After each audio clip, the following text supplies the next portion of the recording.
Well, I was thinking about how to introduce this man in a rock and roll way. I mean, he promised he might knee slide in. You said you might do that. All right, and I'll count off too. 1, 2, 3, 4. 1, 2, 3. That was an idea we had. Then I thought I could do a one-man Bruce. Love it. Sounds a bit weird on my end. Maybe just good morning, Bruce Springsteen. Welcome to Sunrise. Thanks a lot. Such a pleasure to have you on Thank the you. show. Glad to be here. Are you a morning person? I am now. Old men are morning people. It wasn't when I was young. I was up at noon, 4 a.m. up at night, and but when my kids were young, Patty got me up at 6:30 to make the pancakes and the eggs, and so I started to get used to getting up early. And then for some reason, when you get older, your body wants to get up in the morning. It doesn't want to stay in bed. It's so strange. It's kind of disappointing. It must be so hard when you do the long shows that you can't, you've got to stay up late. Tiring. Yeah, I mean, I'll sleep a little later when we're on the road, but still not like I used to. I used to sleep. I'd sleep till 3 in the afternoon. It was so good. Now I can't do it. Yeah, I can't do it even if I wanted to. It's so sad. Let's talk Western Stars. When we watched Western Stars yesterday, I mean, you were in there watching it again with us, and it kind of struck me, that idea, and in a way it's what the movie's about, that idea of, self-identity, who you are. You've been doing a lot of analysis of yourself, I suppose. What do you think when you see your face? Because it's close up, like there's a big Bruce face on that screen. There's a big Bruce face, I don't know. There it is. God bless the people that have to watch it, So. Is it kind of interesting, though, that notion, and it comes through in the film, that idea of, like, people have this idea of who you are, and with the book and the Broadway show and this album and everything, you're revealing perhaps more about yourself, about this idea that you're regular, even though we wouldn't think that to look at you. Yeah, I mean, I don't know I've never met a regular person, but it's all stuff that I think what people perceive as authenticity these days are the deep mining of your emotional life. Now, that doesn't mean that all the details are real.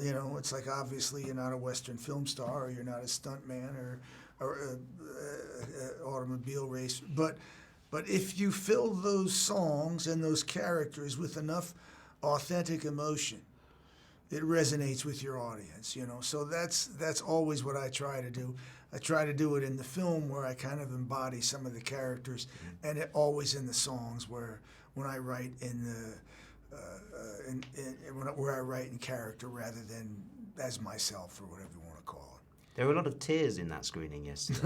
There were a lot of people wiping their eyes, lots of people holding hands. I held hands with the people next to me. Wonderful. I'd never met them before.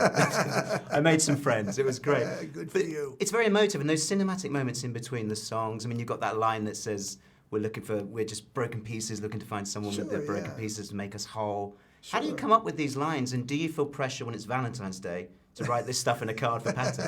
I never, for some reason, I can't ever quite come up with it when it's really, really necessary. It's unfortunate, But a lot of the script just came naturally out of the songs. I wrote the script in 2 hours in front of my TV one night. Patty was sitting on the couch, and I was sitting next to her, and I'm just sort of scribbling all this stuff down. But it was all in the songs, and I've generally been pretty good over the years at verbalizing some of the inner workings of what I do. And so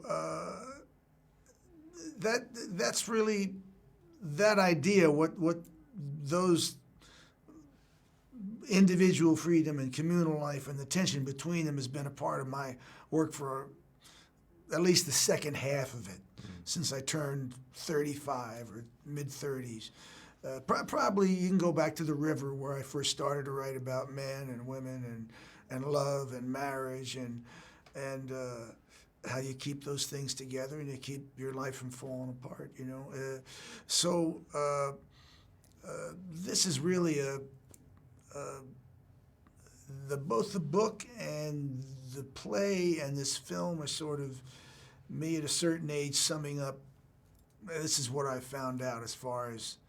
These are the questions I'm asking myself now, and what I've found out as far as I've gotten. Yeah. You had a significant birthday recently. Oh, yeah. 40, 15? That's it. Something like that. Although the thing is, and this is why it hurts to be on screen with you in a way, people always think, you look devastatingly young and very fit. I mean, I know you're sick because people see you in the gym, don't they, and you work out, and it's very important to you. But is that harder as you get older? That idea of staying in shape so you can do all the shows. I haven't noticed it yet. When I get on. Damn you! When I get on stage, I don't feel radically different than I did at 40 or something. Why, I don't know. I think your adrenaline takes over, and your motivation for being there, and the excitement of being in front of the audience all takes over. And then I've been pretty much blessed with the Italian genes, which are youthful, and life sustaining, but I've also been cursed with some of the Irish emotional life, which is moody and like my dad, So I count on both of those things to.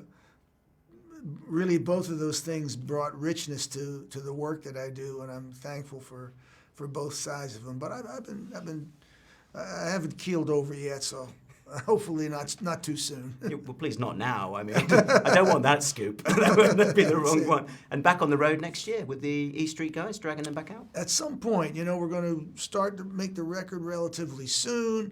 I never know how long that's going to take, but when it's finished, we'll start looking at some touring, and perhaps late in the year, next year or something that may come up. So looking forward to that. Brilliant. Well, Bruce Springsteen, so nice to see you. Hey, what a lovely young chap, a great future ahead of him. Great. I do think he's friend. promised to end by teaching me the dancing in the dark dance. It's not hard. We're going to do it off camera, all right? It's not hard. Thanks.